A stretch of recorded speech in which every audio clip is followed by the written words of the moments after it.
が来ていますので、もう少し時間を差し上げたいと思います。まず先生の方からにしましょう。 한국에서는 우익이 악이라고 하는 부분에 대해서 그 저항을 하듯이 그 발표를 하셨다는 말씀하셨는데요. 저는 1969년부터 쭉 글을 써오고 있습니다. 그런데 그때 어떤 기타 읽기 등등에 대해서 제가 다룰 때는 우익이라고 하고 있고요. 또한 저도 그 우익이라는 평가를 내리고 있는데요. 그에 대해서는 실제로는 40년 걸려서 일본의 좌익이라는 것이 마르크스교라고 한다면은 일본의 우익은 천황교다, 이런 어떤 사고방식을 제가 표명해 온 것도 바로 저입니다. 그런 의미에서 말씀을 드린다면 우익과 좌익은 패러럴하게, 평행하게 진행이 되고 있다고 할 수가 있습니다. 아까 말씀드린 내용에서도요, 메이지 34년에 좌익의 사회민주당이 창당을 했고 또 우익의 흥룡회가 설립이 됐다라는 그런 형태로 해서 일본의 근대화가 진행이 되었다, 시작이 되었다라는 그런 말씀을 드렸죠. 그런 의미에서 말씀을 드리자면 그 우익이라든가 좌익 이런 말을 벗어나기 위해서 실은 하나의 어떤 그 천우협이라는 그런 예를 제가 꺼낸 것입니다. 물론 한상일 선생님께서 말씀하시다시피요, 천우협이라는 것은 실제로는 동학교도의 그 가담을 했지만은 했고 또 주체적으로 굉장히 활약을 한 듯이 일본의 우익들은 얘기를 하고 있지만 그 실체는 없다라는 말씀하셨죠. 이것은 한상일 선생님과도 뭐 자주 얘기를 나누는 주제이기도 한데요. 실은 전봉준과도 일본의 천우협 멤버들이 만나지 않았다라는 것이요, 한국에 있어서 어떤 불변의 생각인 것 같습니다. 저는 천우협 입장에서는 아마 안 만났을 것 같습니다. 천우협과 동학교도라는 입장에서는 만나지 않았을 것 같은데요. 아마 요시쿠라 5세는 만났을 것이다 라고 얘기를 하고 있는데, 저는 요시쿠라 5세는 만났을 것 같습니다. 요시쿠라 5세도요, 아까 손자분하고 고구류 흥룡회의 그 일주, 2주를 마츠모토 씨한테 줄 테니까 연구를 해라 라는 식으로 제가 본 적도 있고요. 그런 과정에서 여러 가지 알게 된 것은 그 천우협의 한 멤버였던 요시쿠라 5세라는 사람은 현양사 계통의 사람이 아니었고요. 우치다 료헤 계통의 사람이 아니라 원래 그 오사카 사건, 그러니까 조선 개혁운동에 가담한 그런 멤버였고요. 또 키타무라 도고쿠의 그 친구이기도 합니다. 그런 의미에서 본다면 사실은 그 천우협 안에도 두 가지의 어떤 요소가 공존했다라는 점이요, 확실해졌다고 생각합니다. 그래서 그러한 것을 인식한 후에 제가 갖고 있는 그런 자료 이런 것들도 아직은 좀 더 많은 그 분석을 거쳐야 될 부분이 있다라는 생각을 갖고 있습니다. 네, 그리고 또 하나의 문제점이 있는데요. 오늘 그 야마무로 선생님 발표 안에서 그 나온 내용인데요. 어떤 문명이라는 것은 네덜란드와의 그 조약을 체결할 때 식민지를 보유해야만 한다.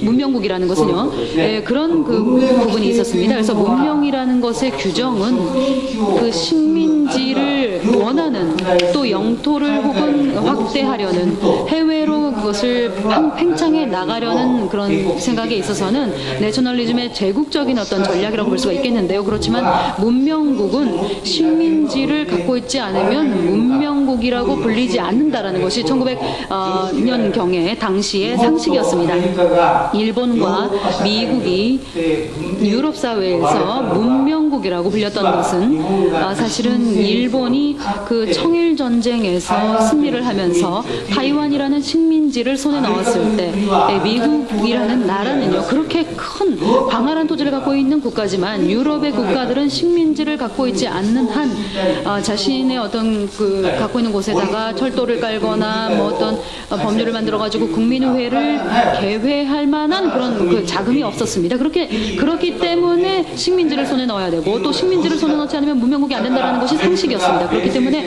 미국이 1898년에 시작된 전쟁에서 1900년도까지 걸쳐서 이루어진 전쟁에서 미국이 스페인에 이겼을 때 식민지를 손에 넣었죠. 필리핀, 괌, 지금 현재도 미국령이죠. 그리고 쿠바를 보호국으로 관할해 둡니다. 그런 식으로 해서 식민지를 손에 넣음으로써 비로소 문명국이라는 식으로 미국도 불리게 되었던 것이죠.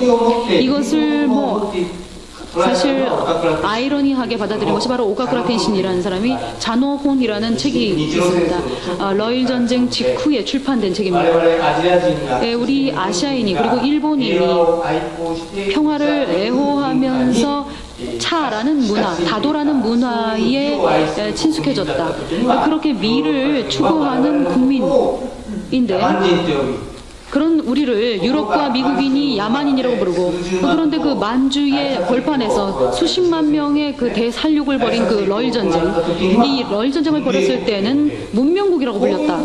이러한 문명국의 개념 속에 어떤 서양식의 문명국, 서양에서 생각하는 문명국이라는 것은 사실은 자신들이요 반드시 어떤 그 외부 세계, 미국도 포함해서 말씀드리겠습니다.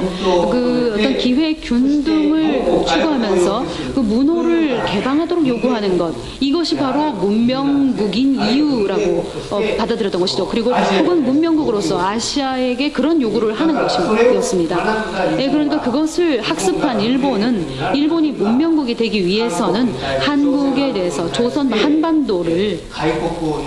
한반도에 대해서 개국을 요구해야 되고 또 다시 말해서 한반도에서의, 한국에서의, 조선에서의 이권에 대해서 기회 균등을 중국에 대해서 요구하고 또 문호를 개방하도록 요구하는 그런 것들을 했던 것이죠.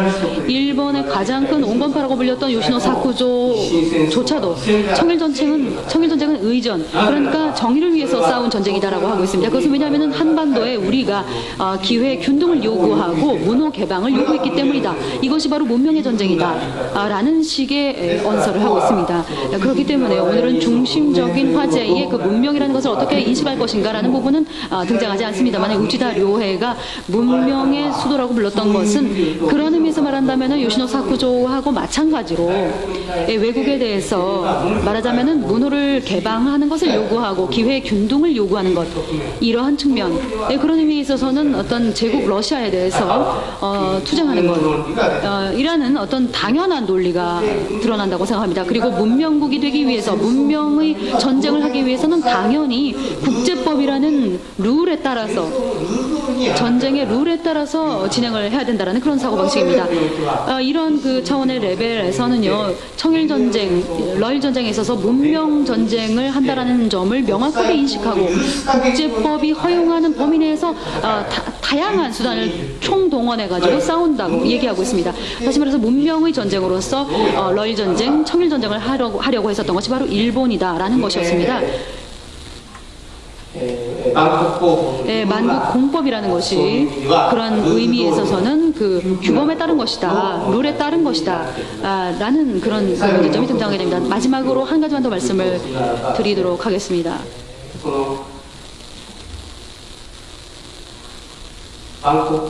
이 만국공법, 그러니까 국제법이라는 것이요, 지난 2차 내전 그리고 대동아전쟁, 태평양전쟁은 개전 직후에는 러일전쟁, 청일전쟁과는 달리 이런 말이 안 들어가 있습니다. 문명의 전쟁을 할 생각이 없었던 것이죠. 국제법을 지킬 생각이 도조 히데키에는 처음부터 아예 없었던 것입니다. 당연히 국제법을 위반하게 될 테니까 처음부터 그런 말을 넣지 않았던 것입니다. 그런 의미에서 말씀을 드리자면 역시 전쟁의 성격이라는 것도 러일전쟁, 청일전쟁이라는 것도 대동아전쟁, 태평양전쟁과는 굉장히 커다랗게 변화를 했다라는 그런 부분에 대해서도 우리는 생각을 해 나가야 될 필요성이 있다라고 생각합니다. 시간이 다 됐죠? 예, 그러면 여기까지 하도록 하겠습니다. 학문에서는 결정이 없겠죠? 끝이 없겠죠? 学問においては 나는 부분들은 또 다음 기회에 尽きないと思います。次回をまた改めたいと思いますけれども、続きましてお二人の先生